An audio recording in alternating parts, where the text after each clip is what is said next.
is a buffoon, a thug, a gangster, a hustler, a pimp, and not just the simple-minded among these generations that have been electronically separated from their dad, fed formula and a steady diet with images of violence and idolatry, fall into the trap of accepting stereotypes as true to life, lost in our forthright virtues like love, empathy, and in this instance, temperance. Gunshots spark vigils, candlelit and melancholy, folly to seek reason in what is said.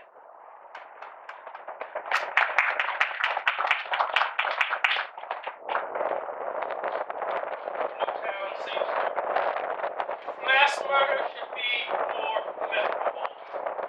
More notice given to omens, as if we don't know just what we're capable of and what we're not.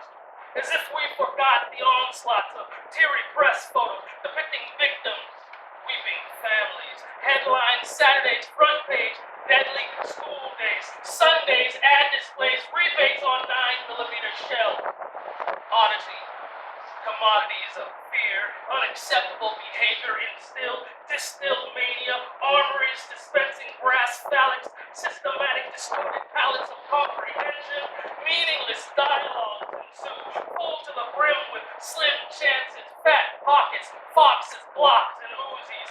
Movie star Moses come down from the hills, flash smile, puff fist, distract the masses, make us forget these dead kids.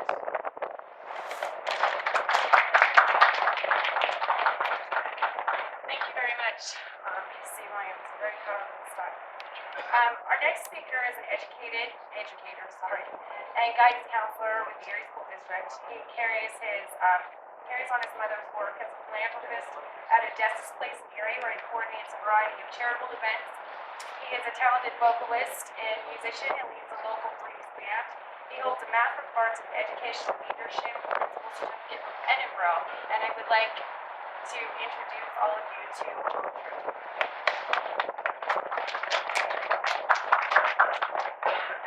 I'd like to thank all of you for coming here today. Thank the organization for having me today. I'm truly humbled to be a part of such a heartfelt and loving event. We can't look at the numbers. Let's just be happy that we're here. For the people that are here, so that we're supposed to be here. My friends, let us always remember the events of December 14th, because it was truly a crisis. In that crisis, though, 27 stars are now in the sky. So when you look up at night, remember that those 27 people have gone up to be stars. The darker it gets, the lighter the stars are. So remember that. Those 27 are now stars. And in the great words of John F. Kennedy, who said, when written in Chinese, the word crisis is composed of two characters. One represents danger, and the other represents opportunity. So we ask you, what is opportunity? Because in that crisis, we have an opportunity. In the Macmillan Dictionary, opportunity is defined as the chance to do something with the current situation. That's what we're seeing right now. We all have an opportunity to either sit down and cry this event for the next 10 years, or we can say, you know what, we're going to do something about this. What are some things we can do? Because remember, the 27 stars in the sky are now looking down at us wondering, what are you guys going to do now? Are you going to let us go in vain? Or are you going to take the opportunity to educate, to work together, to love more, to give to the community, to give to those in need? Remember, it's about the opportunity of the situation. As I leave you, my friends, remember these words from Romans 8:18. It says, for I consider that the sufferings of this present time are not worthy to be compared with the glory that is revealed from this situation. So don't let what happened on December 14th, that's nothing compared to what we're going to do, what we're going to work together to do through vigils like this, to make this even greater. It's going to be greater, great things to come. And finally, Isaiah 41:10. It says, do not fear, for I am with you. Do not anxiously look about you, for I am your God. I will strengthen you surely. I will help you. Surely I will uphold you with my righteous hand. So I'd like to thank all of you for having me today, and remember, it's our opportunity right now to remember those 27 stars in the sky, and let's do something about it. Thank you. Thank you, Tom. Okay, right now we have Bill Rowe. He is the CEO of the Mental Health Association of Northwestern Pennsylvania, a consumer-driven and run organization. He is active in advocacy efforts in conjunction with people living with mental illness and a firm believer of mental health recovery. There is a huge mental health component in this case as well as other cases in violence. Not that we should fear those with mental illness, because there are people with mental illness that do function very, very well. And so this is one of the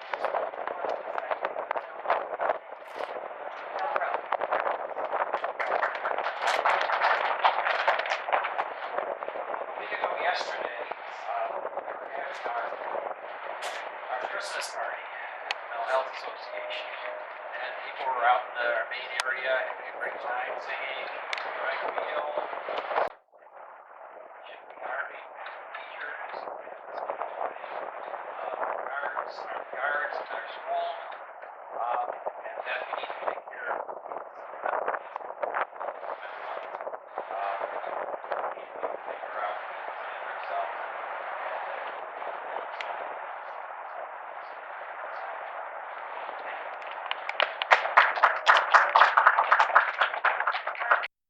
I'm going to introduce Kelly Richter, who is the director of the Youth Advocate Program, which is an agency that provides mental health services to children.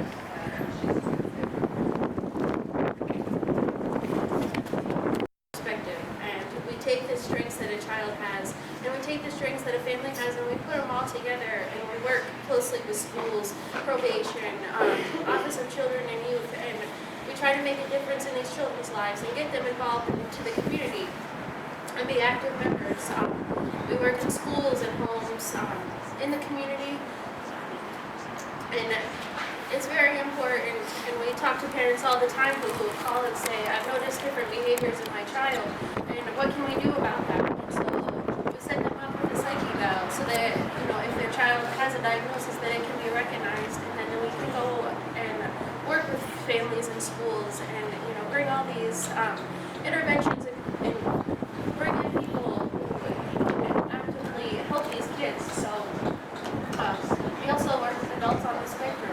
It's very important at a younger age that we recognize, what's going on with these kids, so that, if they are very troubled at a younger age, that help them become, more active in communities, recognize that there is a problem and figure out what we can do to help them. So.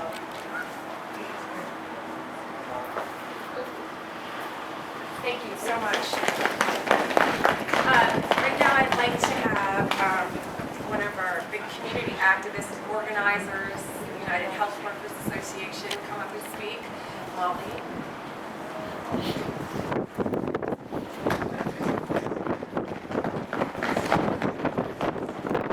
Like many of you, I've been struggling to find an answer, hope, a prayer for this horrific act of violence that claims so much innocence.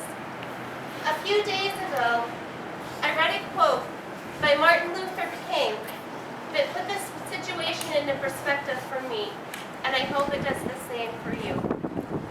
He stated, "We must be concerned not merely about who murdered them, but also the system, the way of life, the philosophy that produced the murderer." These words were uttered in 1963 at a funeral for lives that were ended violently before they even had a chance to begin. Almost 40 years later, in a similar situation, these words echo as a wake-up call. A call to build stronger families, to build stronger communities, and to reject a philosophy of violence that wasn't working in 1963 and clearly does not work today. Violence is a cancer that is eating away at the moral fabric of our souls and our communities. Some of us live in fear of our neighbors. Some of us are afraid to send our children outside to play. Some of us hear gunshots in our neighborhood and pray that our fellow citizens are safe. We know that this is not always the case. Lives have been lost in our city as well. Every life lost is one too many. It's time to embrace a new philosophy, a philosophy of nonviolence. It's time to reject violence wholeheartedly. It's time to purify ourselves and our thoughts, words, and actions. It's time to build bridges, a time to sow hope, a time to act. Let's build a new community, a new way of life. Let us turn our streets from a place of fear to a place of unity. We need each of you to make this dream a reality. The time is now. May today be a new start, a new birth of hope for our community. We can't afford not to. Thank you, Molly. A couple of things that she hit on that I wanted to reiterate is that I remember the other day at my house, my daughter's sitting in her bedroom and coming in and saying, Mom, I heard gunshots. It's time to start putting unity back in community and to start standing together. We can denounce this violence. This is up to us. I mean, we can do this. We are basically the determining factor in our society and whether or not we make it and others make it or not. We have to start with dispelling labels on people such as mentally ill or crazy or thug or violent. We have to stop doing that, and we have to start separating the person from the behavior, because as long as your identity is something specific, then that's who you are. You can't change who you are. You can change what you do though. So instead of giving people these damning labels like juvenile delinquents or thugs or mentally ill, why can't they just be who they are and just somebody that makes mistakes and does things that may not be appropriate? Because they can change that. And we need to start empowering our communities and our fellow citizens to start being able to change it, empower them to know that this is not who they are. It is what they do, and they can change it. But as long as we keep giving them labels, they are locked into an identity, and we as society are doing that to them. And we have to stand together, dispel those identities of these people, give them who they are, their strengths, such as the one speaker talked about, building on the strengths in Sonia, building on the strengths of these children and these people, instead of their shortcomings. Their shortcomings can fall away. They can only grow when they start to realize who they are inside, when they are empowered to show who they really are, because they're not fearful of being outcasted or shunned by their society.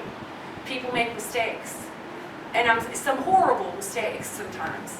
And I'm not minimizing any of that. But once we start separating person from behavior, I think we're going to see a world of difference in the actions within our community and towards one another. Love is really the answer. We were created out of love, and we were created for one another, to help each other get through it, and to love one another as God has loved us. So with that said, I could go on forever. Our next speaker is a current poet laureate of the Erie County, PA, a special education teacher in the Erie School District. He served as the district's poet laureate from 2006 to 2009. His published works include Brought to You by Technicolor, The Contemptible, Finality of Daybreak, 10 Haiku, All That Remains, and In Another Time. He holds a Master's of Fine Arts in Poetry from King's College. I'd like to introduce to you Mr. Ron Hayes.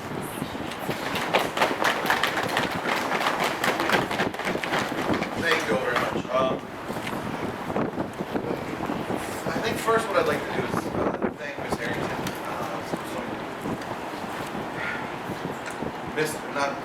for some change of directions, because I think I really like the turn that took into this. I have two poems that I wrote for this occasion, and it's times like this when I start to think to myself, as poet laureate, I'm supposed to represent the county, and I'm supposed to represent poetry. And so the question becomes, what role poetry? What role poetry in a situation like this? Is it going to change hearts and minds? I believe, yes, it can. Do I believe it will? That's the role of poetry. Changing hearts and minds by spurring action instead of being the pretty bow put on our soapboxes in instances like this.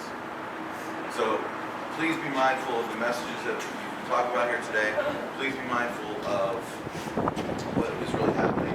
And as I said, I'm supposed to be the representative of poetry for the county of Erie, but I live in the city of Erie, and I live and I work just down the street at East High School, where a lot of this stuff is hitting a lot closer to home for me, I think, than for the people I know out in the county where I grew up. So with that, I'm going to read in the reverse order of what I intended to read. My first poem is for Newtown. It's called 20 Tiny Beds.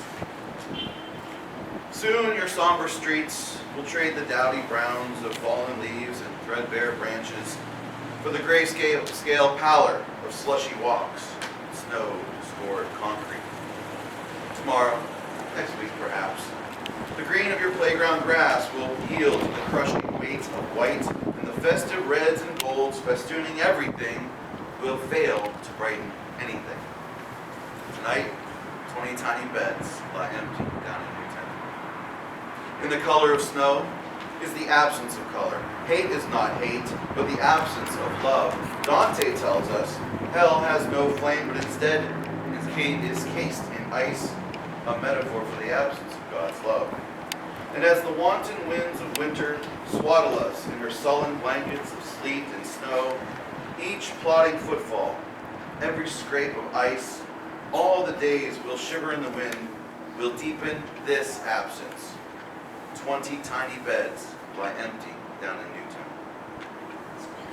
Slowly the days will turn, and the horror of this Christmas will morph into a hollow New Year, a sad Valentine, a forgettable first day of spring. Eventually you'll face your last day of school, and you'll notice color making a slow return to the world, grim consolation for a long season of grief. Days will lengthen, dogs will bark, the playground will again grow green in a healing solar glow, but still, 20 beds are empty in the shattered homes of Newtown.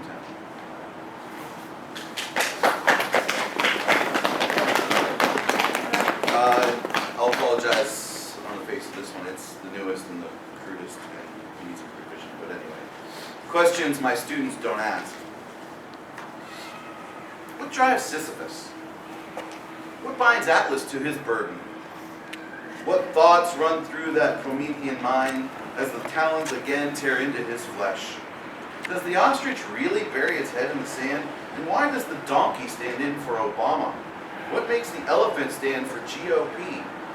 What makes the grass grow? And why is that man shouting blood, blood, blood? Why do clocks have pendulums, and why did Poe pair one with a pit? What's the difference between the left and the right? What if this is it? Why isn't 30 more than enough? There was plenty to do in Jesus. And for that matter, when is enough actually enough? Why are we here? Where are all the people? Where is the love? And I think that's the one exception I'll take with some of the folks that have been here speaking. I disagree. It's not quality. We need the quality, but we also need quantity, folks. That's in my opinion. Thank you.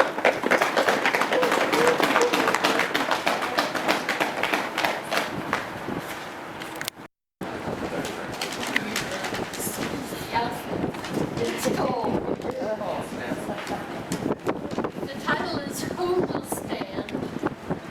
A pall lies over the land, once land of the free, home of the brave. A land broken, bereft, bemoaning. Our children have been stolen. 20 babies brutally killed. What madness this? What madness causes such pain, such sorrow too deep to bear? Those who think guns a blessed thing have no thought for what could come of them. More guns for who? More guns for what? More madness, more pain, more sorrow. Can there be enough rain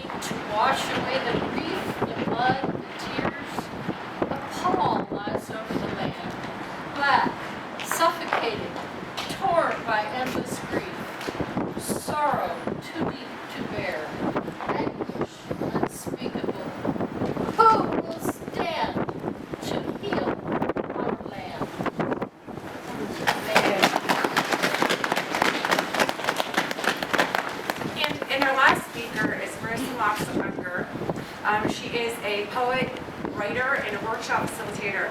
Her work has been published nationally in such publications as First for Women, Women's World in Money, as well as regionally in Orlando Central, the Oregonian, that's how they say it, sorry, Pittsburgh Post-Gazette, and many others. She was a finalist in the 2012-2013 Erie County Poet Laureate Competition, and reads her work widely at the Nicorian Poetry Club and Start Open Mic New York City, as well as the Poets Hall, Erie Bookstore, Erie, PA, and she holds a Master of Arts in English from Gannon University. Please welcome Ms. Marissa Malcolm.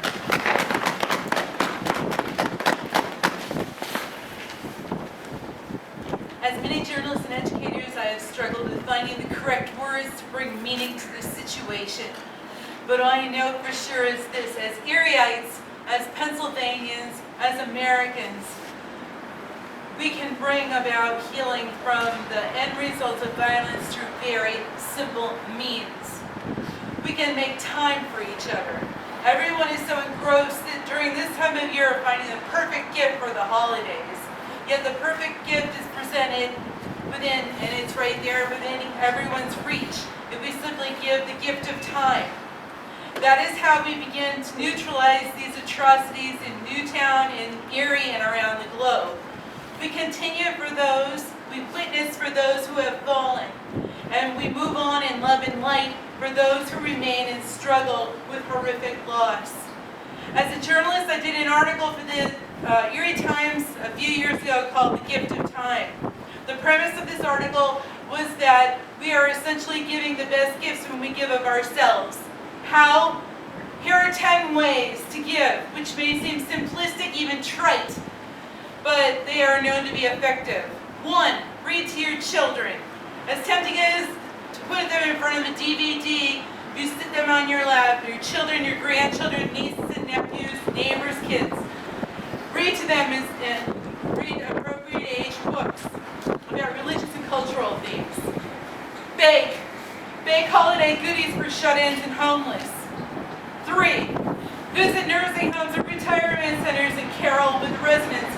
Take the cookies you just baked to them, 4, knit, sew, or construct a gift instead of purchasing one from the store. Make an extra item for a family in need. 5, observe silence and meditate. Take a few moments to center your thoughts and be present to those around you, whether you're at home or out with others. 6, practice patience in crowds, with relatives, while driving. 7, give someone lessons in a new hobby or a sport. 8, offer to babysit for parents of young children so they can get their shopping done. Teacher taught a song like up on the rooftop while they're gone. 9, now that we finally have snow, go out and make snow angels. 10, tuck a note in your loved one's stocking, telling him or her how much they mean to you. And finally, as a workshop leader and a poet, I know that poetry heals. All cultures and all religions speak of love and light. Here is an original poem that I will leave you with to begin the healing. New day. Worn and frayed, yesterday's woven with purple passion, red rage, gray gritty grief. With bolts of promise, let today begin. Sacred white, snowflake silent, lily scented, linen crisp. While future looms loose, let today begin. Grateful gold, sunrise mirth, life repair, treasure chest. Thank you everybody for coming out today. I'd like to thank all of the speakers today, and I'd like to give a special thanks to Molly and Marissa for assisting me. This is my first event, and they just got it all together and just really assisted me in this. So I thank you all for coming and bearing the cold. There is coffee, but I forgot the coffee cups.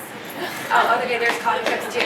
Okay, so if anybody's cold and would like to warm up a little bit, it's over there. And thank you so much for coming. Have a great day.